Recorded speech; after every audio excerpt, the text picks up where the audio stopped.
오늘부터 이 에베소서의 말씀을 함께 나누려고 합니다. 이 에베소서는 특별히 교회론입니다.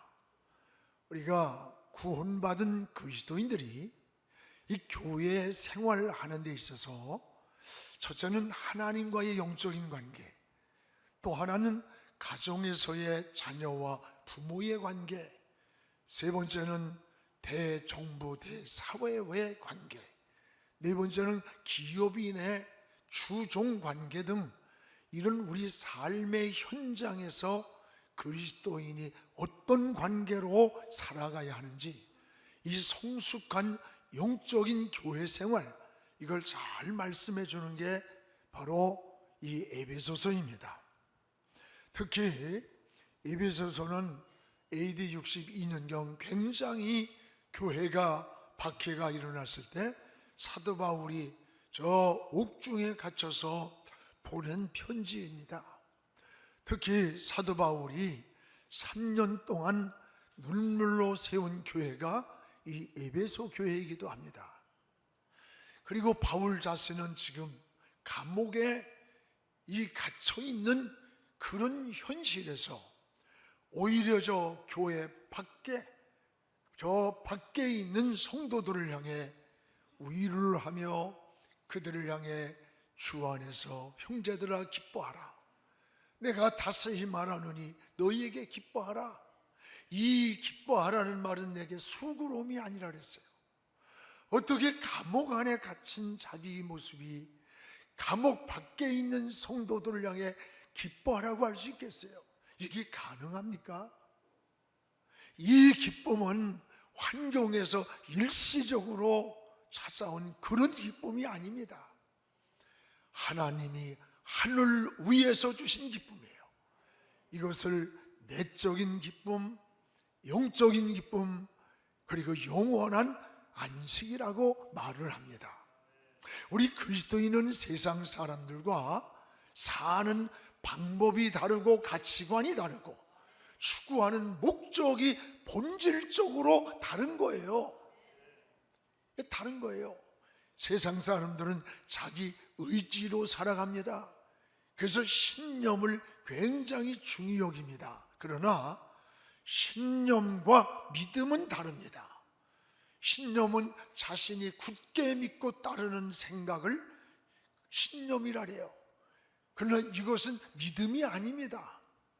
그리스도인은 신념이 아닌 믿음으로 사는 자가 그리스도인이에요. 여러분, 바울이 감옥에 갇혀 있으면서도 저 밖에 있는 성도들을 향해서 오히려 기뻐하십시오, 여러분 평안하길 기도합니다, 여러분을 위로합니다 라고 할 수 있었어요. 이게 어떻게 가능해요? 이것은 하늘 위에서 내려온 평안과 기쁨과 안식일 뿐 아니라 바로 하늘 위에서 내려온 믿음의 힘이라는 것을 깨달아야 됩니다. 그래서 성도는 하늘 위에서 내려오는 믿음의 힘으로 사는 게 그리스도인의 삶이에요. 요한일서 5장 4절에 대저 하나님께로부터 난 자는 여러분 세상을 이기나니 세상을 이김은 이것이니 오직 우리의 믿음이라고 그랬어요. 또 여러분 히브리서 1장 6절에 보면 오직 하나님을 기쁘게 하는 것도 믿음이 없이는 하나님을 기쁘게 할 수가 없다고 했습니다. 우리의 환경이 어떻게 보면 굉장히 암울한 시대에 있습니다. 매일매일 들려오는 소리들이 우리에게 희망적이지 않습니다. 그럼에도 불구하고 우리는 위에 계신 저 하나님을 바라볼 때 거기에 위로가 있습니다, 기쁨이 있습니다, 평화가 있습니다. 그래서 진정한 신앙은 환경에 함몰되는 게 아니에요. 그 환경을 지배하고 나가는 게 믿음인 것입니다.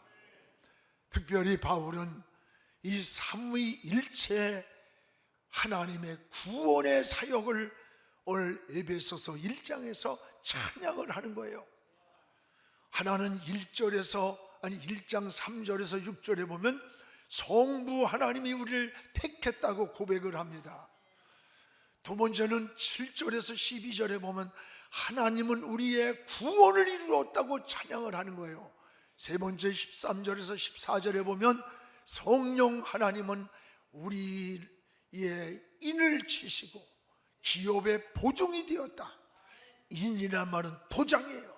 하나님의 소유를 삼았다는 거예요.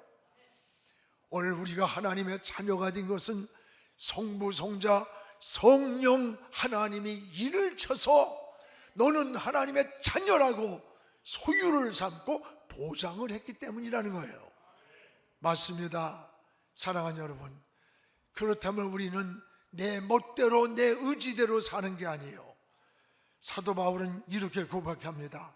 모든 일이 하나님의 뜻으로 말미암아 이루어진 것이라고 고백을 하는 거예요. 우리 1절을 한번 같이 읽겠습니다. 하나님의 뜻으로 말미암아 그리스도 예수의 사도된 바울은 에베소에 있는 성도들과 그리스도 예수 안에 있는 신실한 자들에게 편지한다. 하나님의 뜻으로 말미암아, 모든 게 하나님의 뜻으로 말미암아 이루어졌다는 거예요. 오늘 내가 사도가 된 것도 하나님의 뜻을 따라 사도가 되었다는 고백입니다. 그렇습니다. 은혜를 알고 은혜를 깨닫고 보면 내가 살아가는 모든 게 하나님의 뜻 안에서 이루어지고 있다는 것을 깨닫게 됩니다. 여러분, 그렇습니다. 내가 대한민국에 태어나고 싶다고 태어난 것 아니에요. 부모가 자식을 선택한 것도 아니에요. 또한 자녀가 나는 어떤 부모를 선택하겠다 하면서 태어난 자가 어디 있어요? 하나님의 뜻 안에서 이루어진 이것을 주권적 선택이라고 말하는 겁니다. 그렇습니다. 요나가 풍랑을 만났을 때 그 풍랑을 하나님이 일으켰다 그랬어요. 요나의 손에 제비가 뽑을 때 재수가 없어 뽑힌 게 아니에요. 그 제비를 뽑는 요나의 손에 하나님의 손이 개입했다는 거야. 그러면 어찌 요나만 그렇게 했습니까? 우리가 살아가는 인생의 모든 과정에 보이지 않는 하나님의 손이 개입하고 있다는 것을 기억해야 돼요. 그래서 오늘 사도 바울은 자신이 사도가 된 것은 자신이 선택한 것이 아니다. 하나님의 뜻으로 말미암아 내가 사도가 되었다고 고백을 하는 겁니다. 그렇습니다. 그러면 우리 성도는 어떻게 살아야 되느냐? 어떻게 살아야 되느냐? 5절에 보면 이런 말씀이 나와요. 하나님께서 그 기쁘신 뜻을 따라 그 기쁘신 뜻대로 우리를 예정했다. 하나님의 기쁘신 뜻을 따라 우리를 예정했다라고 말씀합니다. 이 말이 뭐예요? 우리 인생이 우리가 선택하고 우리 마음대로 가는 길이 아니라 하나님이 인도하는 길과 하나님의 섭리적 길을 걸어간다는 거예요. 그렇다면 우리는 어떻게 살아야 돼요? 하나님께서 기뻐하시는 길, 그 뜻대로 살기를 기도해야 되는 거예요. 내가 원하는 길이 아니에요. 하나님이 원하는 뜻을 따라 사는 게 믿음의 길인 것입니다. 사도행전 16장에 바울이 아시아로 가려고 무더니 애를 썼는데 길이 막히는 거야. 근데 우연이 아니라 성경에 보면 성령이 그 길을 막았다는 거예요. 왜 막았을까? 저 마게도냐 사람이 환상 가운데 답답해 있는데 어서 와서 우리를 도우라는 손짓하는 걸 보고, 야, 지금 내가 하나님은 저 유럽으로 복음이 전해지길 원했다는 것을 깨닫고 방향을 바꾸는 거예요. 이걸 하나님의 섭리가 있기 때문이라는 거예요. 사랑하는 여러분, 우리가 사랑하는 인생의 길이 우리 마음대로 걷는 길이 아니야. 그래서 예수님도 기도하실 때 내 뜻대로 하지 마시고 하나님의 뜻대로 되기를 기도했던 거예요. 우린 무슨 일을 하든 먼저 하나님의 뜻을 물어야 되는 겁니다. 오늘 9절에 보세요. 그의 그 뜻의 비밀을 우리에게 알리신 것이라. 그 뜻의 비밀을 하나님이 우리에게 알렸다. 그 뜻의 비밀이란 말이 오늘 1장에 3번이나 나와요. 1절에 5절에 9절에 그 뜻으로 말미암아 바울이 되었다. 그 뜻의 비밀을 우리에게 하나님이 알려준 것이다 그랬어요. 그럼 하나님의 비밀이란 뭘까? 신령한 것입니다. 저 영적인 겁니다. 이것은 하늘의 것입니다. 하나님 안에 감추어진 것을 하나님의 비밀이라고 그랬어요. 그렇다면 이 신령한 비밀을 어떻게 우리가 알 수 있느냐? 하나님께 물으라는 거예요. 물으라. 하나님께 묻는 겁니다. 그러면 그 뜻을 하나님은 알려주신다는 거예요. 여러분도 무엇을 하든지 먼저 하나님께 뜻을 물으시기 바랍니다. 저는 사무엘상 23장의 말씀을 굉장히 좋아해요. 다윗은 블레셋과 싸우는데 우리 같으면 어떻게 해요? 하나님, 이제 싸움이 벌어졌으니까 이기게 해주세요. 막 그냥 박살내게 해주세요.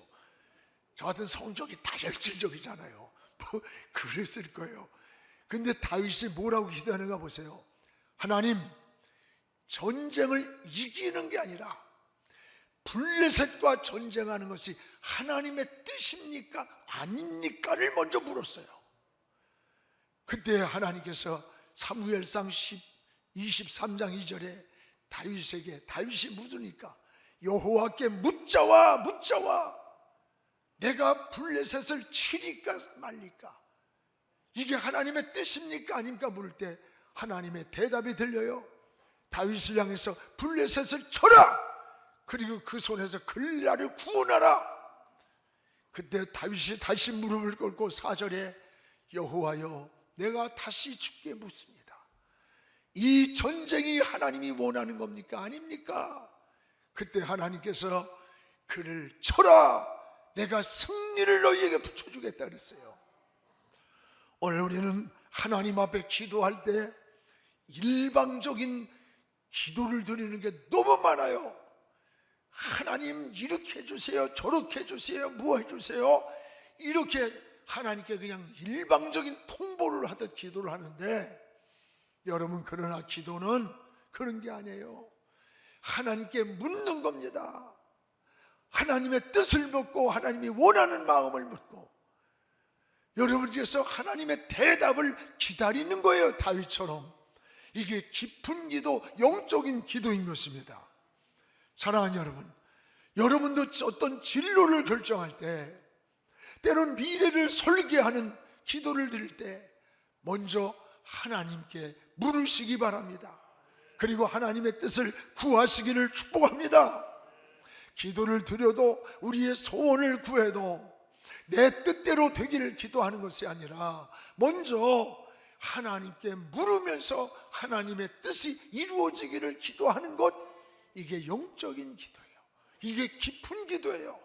그래서 기도는 나를 내려놓고 하나님을 바라보며 하나님께 물으며 하나님의 대답을 기다리는 거예요.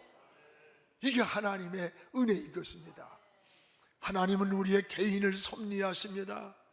우리의 가정을 섭리하십니다. 이 우주를 하나님이 섭리하고 계시는 거예요. 그러므로 우리는 소원을 구하되 반드시 하나님의 뜻대로 되기를 기도하기를 주의 이름으로 축원합니다. 우리가 달나라를 향해서 쏘아 올린 로켓가 궤도가 이탈됐다면 과감히 수정을 해야 돼요. 여러분, 우리도 하나님의 뜻에서 어긋난 길을 걷고 있다는 사실을 깨닫는 시간에 과감히 방향을 바꿔야 되는 거예요. 수정해야 되는 거예요. 하나님의 뜻대로 이루어지는 것이 바로 응답이요, 은혜요, 축복인 겁니다. 내 생각대로 이루어지는 게 응답이 아니에요. 나는 내 생각대로 이루어졌다면 저는 목사가 되려고 하지 않았어요. 항상 나는 장로님이 되고 싶었어요. 난 장로님들이 너무 좋았어요. 열심히 돈을 벌고 사업을 하고 자기 인생의 길을 걸어가면서요, 그 섬김의 삶을 가는 모습이 좋아서 나도 그렇게 살고 싶었어요. 근데 장로 싶다고 장로가 되는 것도 아니고 목사가 됐다고 목사가 되는 게 아니야. 어느 날 가던 길이 무너졌어요. 하던 사업도. 그때 하나님 앞에 나를 돌아봤어요. 그리고 금식을 하며 기도를 작정했어요. 그때 하나님의 은혜를 깨닫고 내가 가는 길을 다시 깨달았어요. 그때 저는 내가 무엇이 되겠습니다 하지 않았어요. 내가 하나님, 이 길이 장로님가 되어 섬기는 것이 내가 갈 길입니까? 부족하지만 목사가 되어 가는 길이 하나님이 원하는 길입니까? 이 두 가지 하나님께 물으면서 끊임없이 21일 동안을 기도했어요. 금식하며. 그때 하나님이 주신 게 우리 영안교회야. 영안의 비전입니다. 눈을 열어주셨고 이 땅에서 저에게 해야 할 사명이 무엇인가에 그 비전을 주셨던 게 오늘 우리 영안교회가 된 거예요. 사랑하는 여러분, 내 생각대로 된다고, 내가 원하는 대로 되는 게 응답이라고 생각하기 쉽습니다. 아닙니다. 우리는 하나님의 뜻대로 되는 것이 응답이요, 축복이요, 또 은혜라는 것을 기억하시기 바랍니다. 그래서 여러분이 기도를 하든 무엇을 하든 항상 그 결과는 하나님께 맡겨야 합니다. 믿음이 뭐예요? 믿음이라는 말은 맡긴다는 뜻이에요. 맡기는 것이 바로 믿음입니다. 그래서 여러분 시편 55편 22절에 내 짐을 여호와께 맡기라. 이 짐이 뭐예요? 이 짐은 정신적인 거, 영적인 거, 마음에, 또는 인생의 무거운 실패, 사업하는 것, 이게 다 짐이에요. 이걸 맡기라는 거예요. 이 무거운 인생의 짐을 지고 고생할 필요가 없다는 거예요. 우리 신앙은 하나님께 맡기는 겁니다. 이게 믿음이에요. 맡긴 것만큼 하나님의 책임을 지는 거예요. 잠언 16장 3절에도 너의 행사도 맡겨라. 여러분 인생 사는 동안 행사가 얼마나 많아요. 여러분 사업을 하는 거, 직장을 구하는 거, 자녀 교육시키고 출가하는 것 등 너무 많아요. 이런 것도 하나님 손에 맡겨라. 맡긴 것만큼 하나님이 책임지겠다는 거예요. 베드로전서 5장 7절에 뭐예요? 너희 염려도 주께 맡겨라. 염려란 말은, 여러분, 이 말은 마음을 쪼갠다는, 쪼갠다. 마음이 쪼개지면 마음 안에 있는 것이 기쁨도 평안도 안식도 다 새나가는 거예요. 여러분이 염려하고 근심하고 불안해 떨고 있는 그 시간에 여러분 안에 있는 은혜가, 여러분 안에 있는 평안이, 안식이 다 새나가는 거야. 오늘 여러분 세상을 염려하려고 들면요 끝이 없어요. 끝이 없어요. 마치 거미가 자기 몸을 거미줄로 잡고 말고 가듯이 세상을 염려스럽게 보면요 끝이 없는 거예요. 내일 일은 하나님께 맡김되는 거예요. 염려를 맡기라는 거예요. 맡기라는 거예요. 여러분 이게 신앙입니다. 그뿐입니까? 저 시편 37편 5절 보면 내 길도 맡겨라. 길 맡기라고 하는 이 길은 과거가 아니에요. 지금 현재와 미래 살아갈 우리 인생의 길이에요.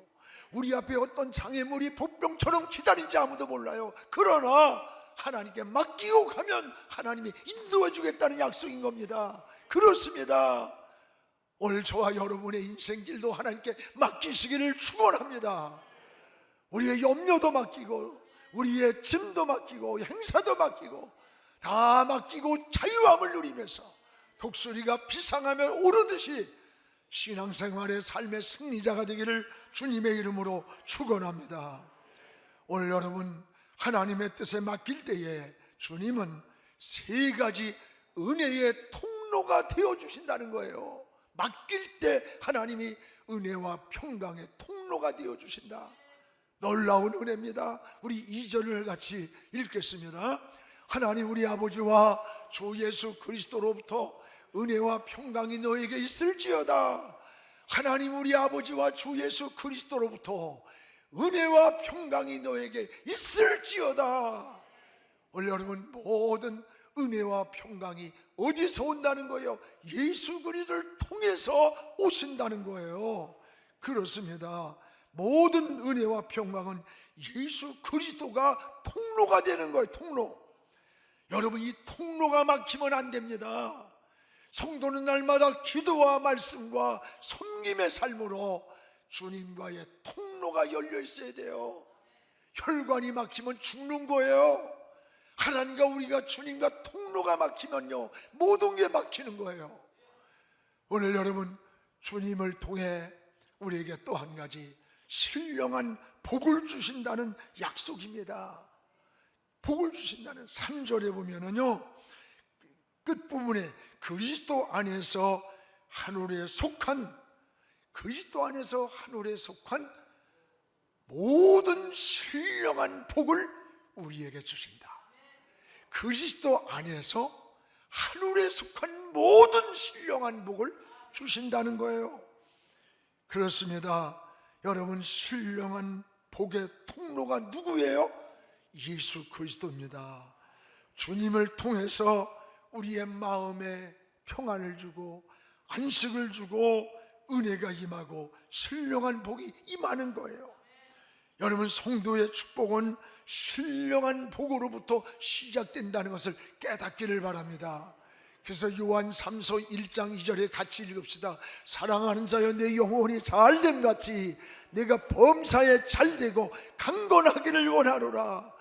영혼이 잘 되니까 범사가 잘 된다는 약속이에요. 여러분, 창세기 27장에 보면 아버지 이삭이 야곱 자기 아들을 축복할 때 하늘에 이슬을 내려서 땅을 기름지게 해달라고 축복을 했어요. 이 팔레스타인 지역에 가장 중요한 게 물이에요. 물. 사막이기 때문에 메마른 땅에 아침에 하늘에서 이슬이 내려야 생명이 살아나는 거예요. 그래서 자기 아들을 축복할 때 손을 얹고, 하나님이요, 하늘에 이슬을 내려주세요. 그리고 야곱이 사랑하는 앞길을 기름진 땅이 되게 해 주옵소서. 이게 여러분 하나님의 축복의 순서입니다. 오늘 우리의 신앙도 마찬가지예요. 사랑하는 여러분, 오늘 하늘에서 신령한 복을 내려줘야 돼요. 열어줘야 됩니다. 오늘 이것이 하나님의 은혜입니다. 이런 은혜와 축복의 통로가 뭐예요? 바로 예수 그리스도라는 거예요. 우린 예수 그리스도가 머릿돌이 되고 인생의 방향이 되고 축복의 통로라는 것을 기억하시기를 바랍니다. 또 하나님은 주님을 통해서 우리를 거룩하게 하셨다는 거예요. 오늘 여기 4절에 보세요. 4절에 곧 창세전에 그리스도 안에서 우리를 택하사 우리로 사랑 안에서 그 앞에 거룩하고 흠이 없게 하셨다. 그리스도 사랑 안에서 하나님 앞에 거룩한 자로, 흠이 없는 자로 우리를 인정했다는 거예요. 그렇습니다. 그래서 여러분, 죄인인 우리를 예수 그리스도의 피로 흠이 없는 거룩한 자라고 인정을 해준 거예요. 그래서 오늘 7절에 보면 이런 말씀이 있어요. 그의, 우리 같이 읽읍시다. 그의 피로 말미암아 속량 곧 죄사함을 받았느니라. 그의 피가 누구 피예요? 소피입니까? 개피입니까? 여러분, 오늘 예수 그리스도의 피로 우리를 모든 속량 자유함을 주고, 그리고 죄사함을 받았습니다. 이미 받았습니다. 우리는 이미 죄사함을 받았습니다. 그런데 어떤 분들은 기도할 때에 하나님이 이 죄인이 기도를 드리나이다 그래요. 아닙니다. 이제 우리는 죄인이 아닙니다. 예수님의 피로 속량해 주셔서 죄사함을 받은 자예요. 우린 당당한 하나님의 자녀로 인침을 보증을 받은 자예요. 여러분은 이런 은혜와 평강과 신령한 복의 통로가 누구예요? 바로 그리스도이심을 감사하시기를 주의 이름으로 축원합니다. 전 어느 날 밤을 새워 처리하던 어느 날이었습니다. 너무 이 구속의 은혜가 너무 감사해. 그래서 저는 거룩하신 예수여, 피로 날 사셨으니 어찌 감사한지 말로 할 수 없어요. 밤새도록 새벽이 될 때까지 이 찬송 하나를 불렀어요. 내 신앙의 고백을 드렸어요. 거룩하신 예수여, 피로 날 사셨으니 돈으로 살 수 없어요. 명예로 살 수 없어. 지식으로 살 수 없어. 예수님이 친히 십자가에서 흘려주신 그 피로 내 생명을 사고 속량하시고 죄사함을 받은 자예요. 이게 구속의 은혜입니다. 여러분은 죄에서 자유함을 누리시기 바랍니다. 하나님의 자녀로서 당당히 보좌 앞으로 나가고 하나님 앞에 주의 이름을 부르며 기도하시기를 주의 이름으로 축원합니다. 사랑하는 여러분, 모든 것이 하나님의 뜻으로 말미암아 하나님의 나라가 이루어졌어요. 오늘 우리는 하나님의 뜻의 인생의 목표를 맞추시기 바랍니다. 그리고 여러분의 가정도 하나가 되고 우리 교회도 하나가 되고 우리 한국교회도 하나가 되고 우리 민족도 하나가 되기를 하나님 앞에 기도하기를 주의 이름으로 축원합니다.